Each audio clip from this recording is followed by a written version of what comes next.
Start recording, no. Start virtual camera, no. Start studio mode and start settings, no. Let's just do the sharing. What I'm going to work on is a series that, even though I've taken a real interest lately in data science, I think I'm headed down a path towards robotics in some sense. I'm curious as to see if I can at least know if I have anybody watching. Well, I have one watching, and I do not have a shared chat. I think I have a chat here that chat all messages. If anybody's there and just wants to type in the YouTube chat, I want to see if it actually comes up here. Maybe I should be viewing YouTube, but that's going to cause because of multiple screens. I think that's what it is I'm overhearing myself. So that's kind of a pain. But one watching live, if I put it on YouTube chat, I want to see if it actually comes up here. I'm listening to a delay, but I can see the chat now, so I'm just going to type something in the chat. Testing chat. I've got the volume down, so kind of a pain. Okay. Hello, Nizar. This is cool. This is taking me way too long. I think it's because I have not invested in anything. Thanks for the great channel and great audio. If you've watched what I've done for a couple of years, is I've slowly taught myself to get back on the computer. And what I really have a focus in, and this is going to be a pretty basic tutorial as you take a look. It might help that people have a look at. I'm just going to jump in here and do a file open.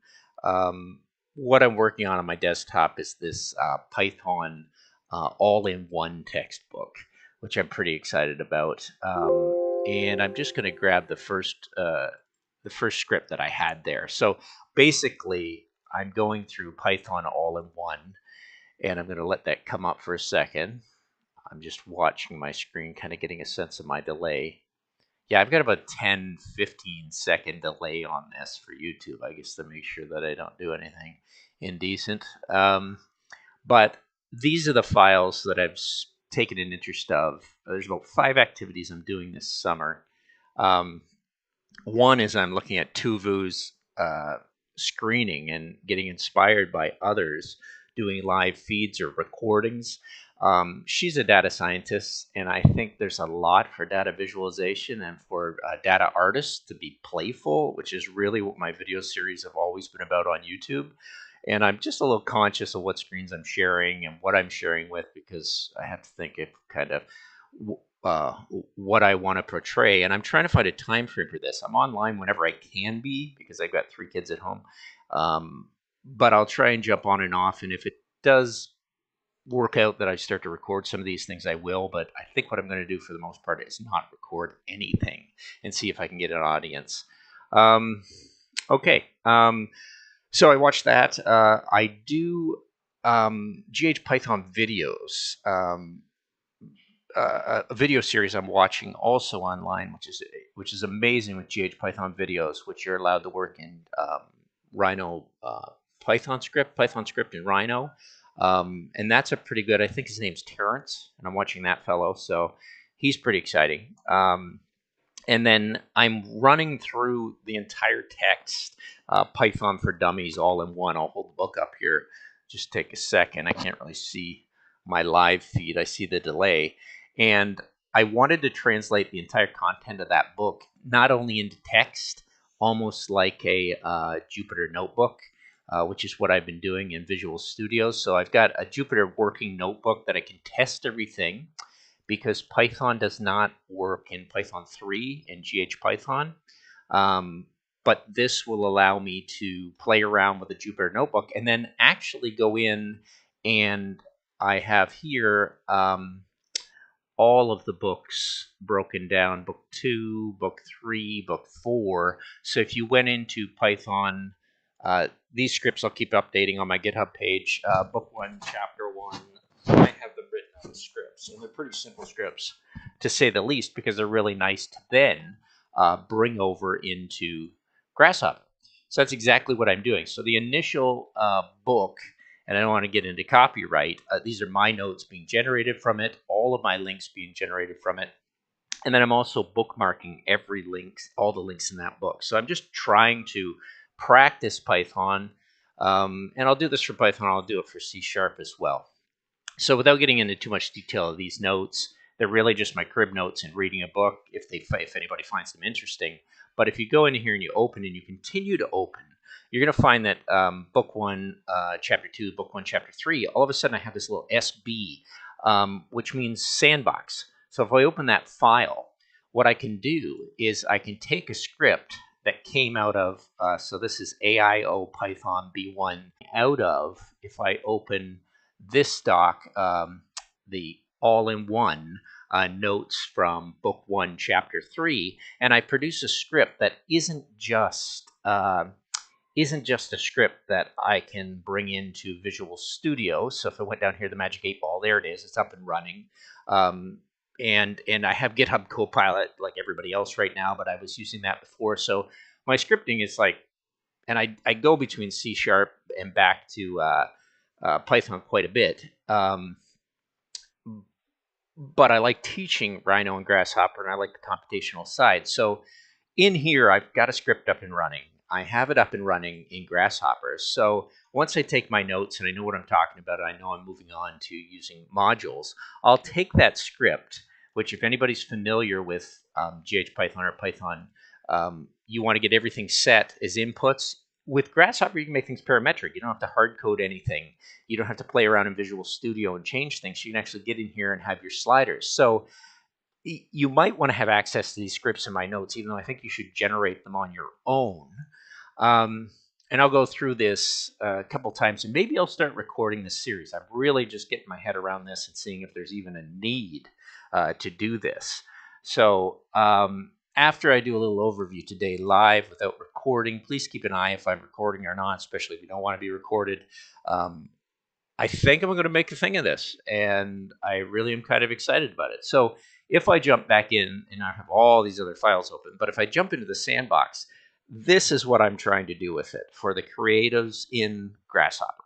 So I grabbed that script, which is literally here, and it's a very clumsy script, and I made a video about it on my YouTube channel, but I'm just not getting enough hours watched. I have enough viewers. I manage so many sites on YouTube, on Facebook. I have about 15 Facebook groups, private and public. The biggest one is GH Python scripting, which has got over 4,200 members. And a lot of people kind of can jump in. I keep a lot of stuff open source. I do have a Patreon for anybody interested in getting private time with me, but maybe I'll just eliminate that completely and just do these live feeds and find a schedule that works in a multitude of countries around the globe, because I can get up at any time, and I kind of got to navigate my life around this stuff. So if you're there, I know I can't hear you, and that's not as interesting as, you know, dealing one-on-one and asking questions and consultation and a little bit of freelance. But you know, I've got this here. I think it's recorded. Maybe it records and updates on YouTube. I don't know. I haven't quite figured that out. Maybe this is all going to be recorded for a couple days and posted, which would be cool, I guess, because then I don't have to repeat it. But I really want to find out what's worth doing here. So I have a lot of tricks that I've played around with, like 1001 Grasshopper scripts I started a couple of years back, and I really started from scratch. I moved away from computers for like 3 decades. But it really is the sensibility of Grasshopper 1.0 and 2.0 that excites me.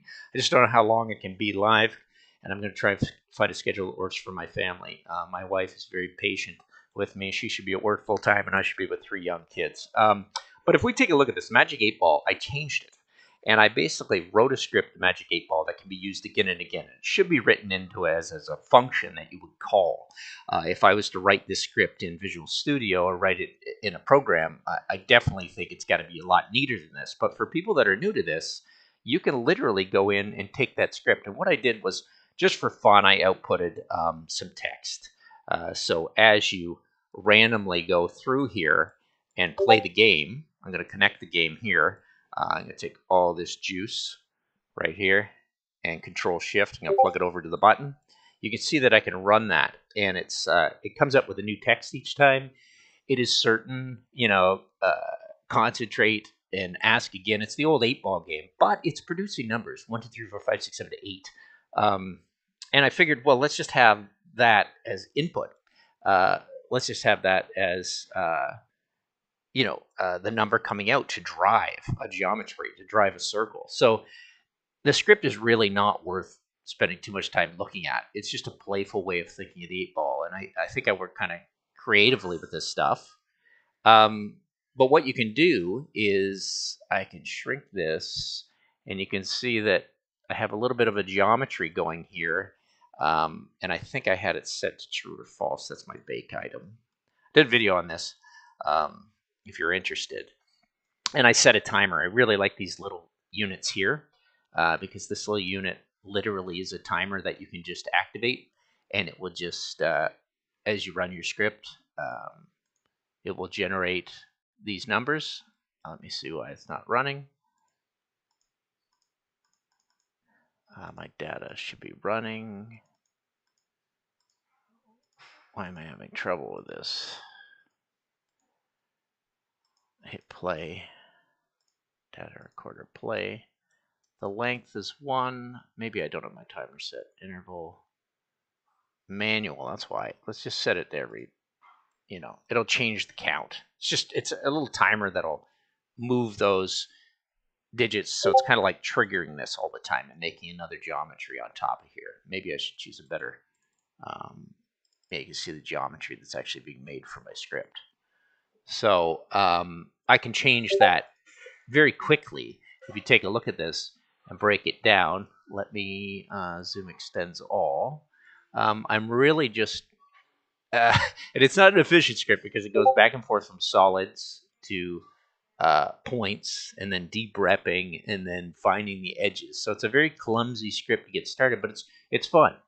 And I can produce all these different geometries by this quick button.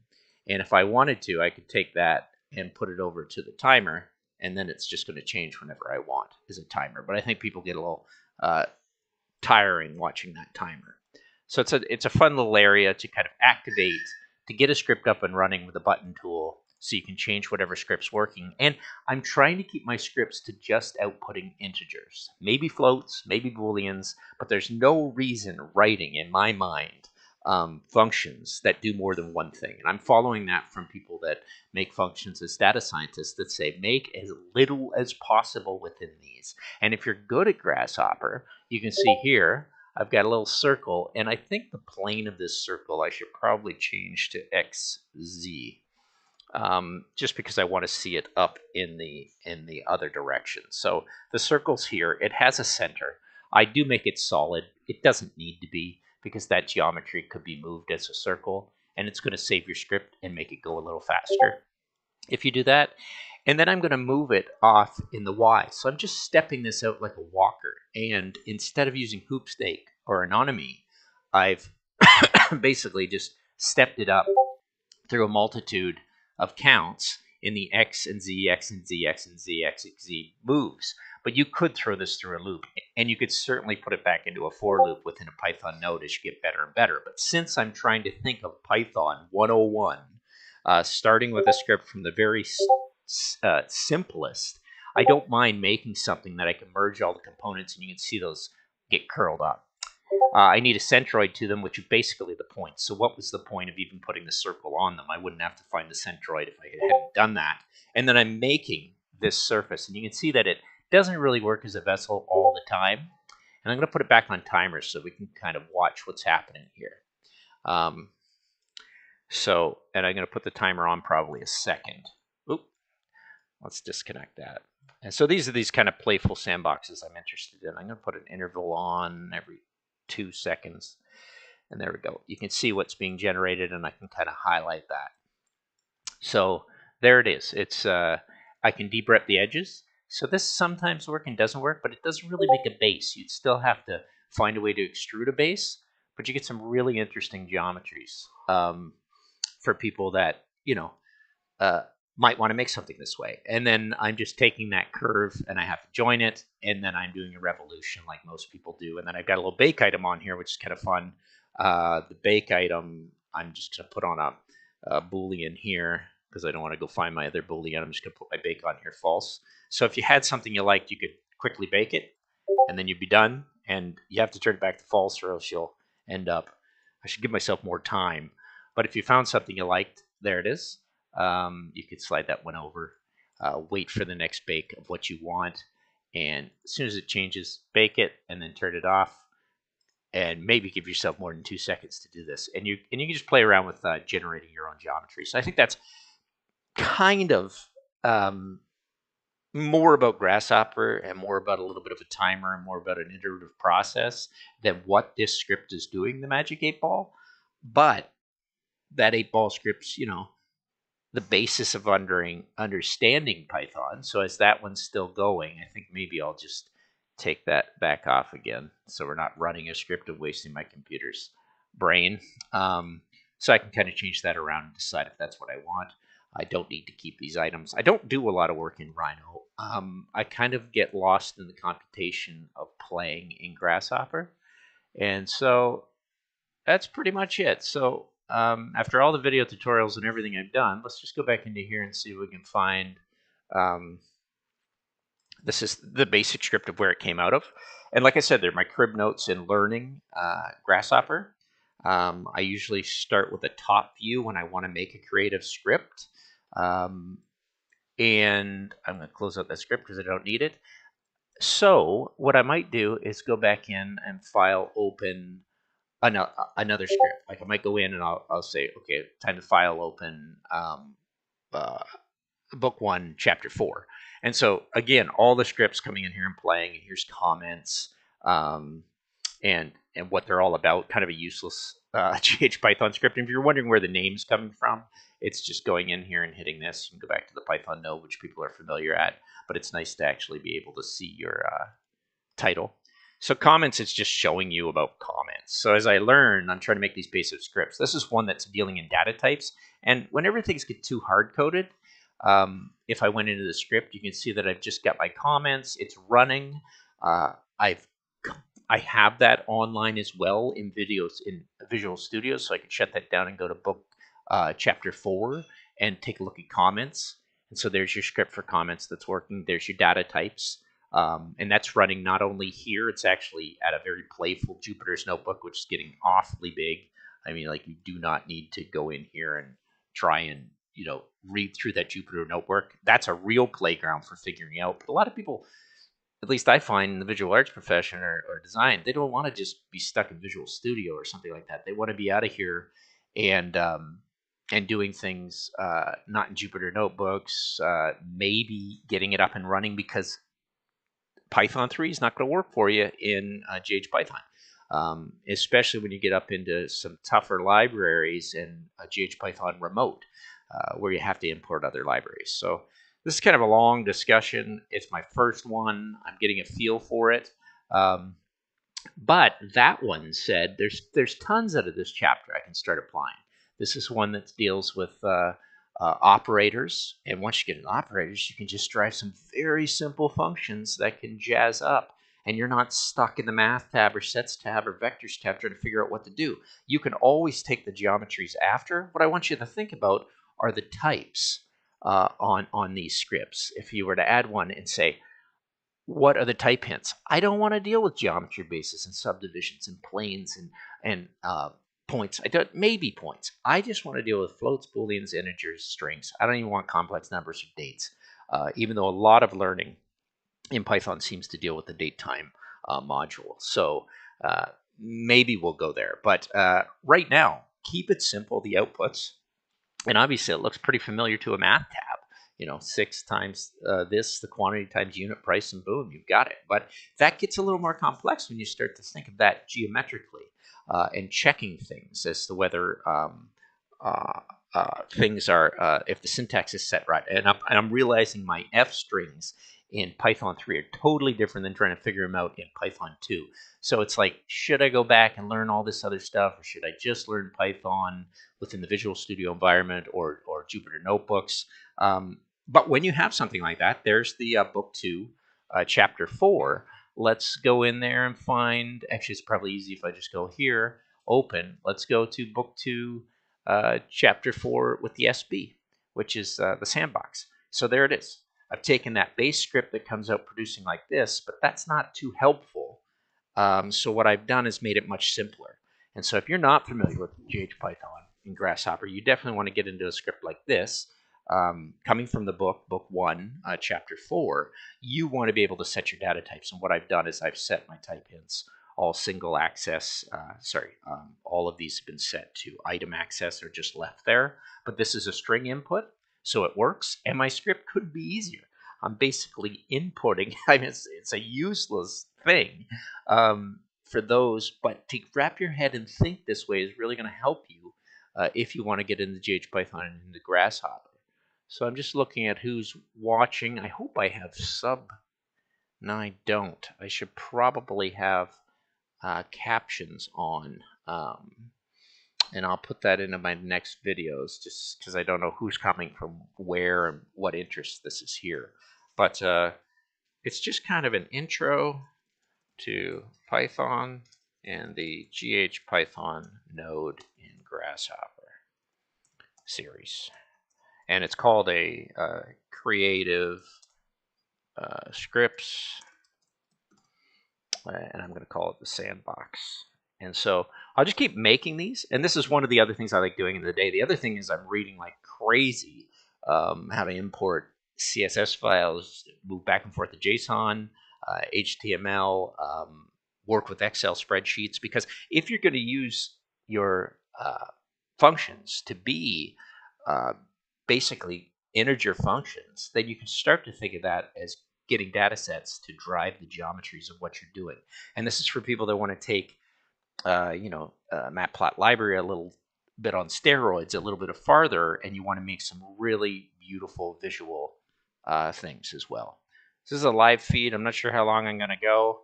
I'm looking down here. I got 3 watching, and I've got, I don't know what this is. Create a poll. I don't know what 27 of 200 is. I'm going to hit that arrow for a second. Oh, it was just my count. Yeah, creative scripts and sandbox. Yeah, it's all new to me. I feel like a child. Anyway, so inputs, outputs, the data types work, and then you're outputting the types as kind of a debugging tool. And some things I like to do now, and I think I will, I'm going to challenge my outs to debugging, because it's the only way to really know what's going on and what's kind of going bad. So pretty simple. I even threw a complex number in there.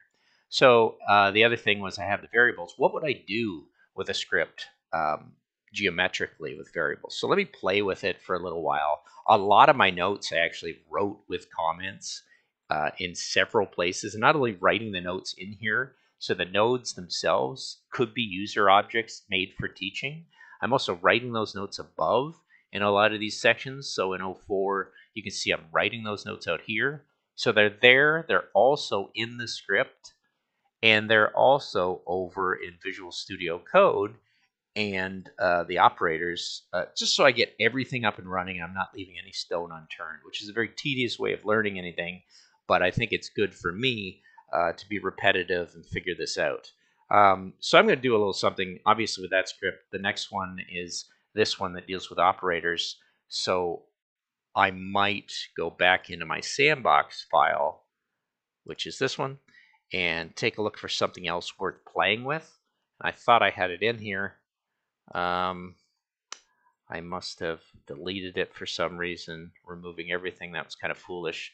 I'm going to go in here, and I think the operators one's going to be great, so I'm just going to copy that and jump back in. I'm sure there's something else in here that's worth copying as well, and that's dealing with, those are the price variables. I'm not sure how I missed that. And then this one's dealing with formatting and syntax, so I'm probably going to leave that off because of Python 3. So this one, just copying it again, we can go back into our sandbox, and we can quickly just throw that in there. And there we go. We've got our other sandbox to play with. And 2 more things to think about scripting and what to do with it. Keep your functions dead simple with integers and floats and booleans and driving the data. You will start to input more complex things as you go. What to do with that data, you have to think about it. You not only want to pull it out of your print debugging section, but you're going to want to pull it out so you can actually access that. And what's going to be nice with NumPy is you'll realize how to do some manipulation from arrays and multidimensional arrays back into tree lists, which is pretty amazing. And I've done that in other series as well. So I think that's a long roundabout way to try and get started, get my video up and tinker and problem solve that. I appreciate a couple of comments that I have, and I know there's a few people watching. I'll leave this at that, and I'll try and get this cleaned up. I'm going to check my video, and I'm going to try and jump on here every day, and I may do it in the mornings at 8 a.m. I may do it in the evenings at 8 p.m. That way I'll hit a kind of 12-hour morning and night. So we'll try and hit this. I will try and go live 8 a.m. Oops, 8 a.m. and 8 p.m. Central Standard Time, and that's in the USA. Even though I'm Canadian, I should say that's Winnipeg time. Anyway, I'll send that out there. Thanks for being here. I like typing. And I think I'll leave it at that for now. So, okay, that's a good messy way to start and gets me thinking. And sometimes when I usually don't even have Rhino visible, but if I do to start scripting this, I usually stay to top view because I want to keep things dead simple and start driving things from this data. So you can see that these values, like if that's 3, you very quickly can grab your range component, start to do your acrobatics with that, range out as a domain high and low, and stay simple. With spheres or circles, keep your geometry very simple. I meant to put in the radius. So you just want to start with something simple to start, and then you've got a parametric model that you're pulling through Python, which will just get you up and running. So simple stuff to start, baby steps to start. I will play with conditionals and a few variables, and I think I actually will leave my variables down here, and I'll jump into these conditionals, which should be nice to start because operators to start, because those will be familiar to many people, and we can get into the if-else statements to start. All right, that's enough. Thanks for watching. I'm going to stop broadcasting as soon as I figure out how to do that.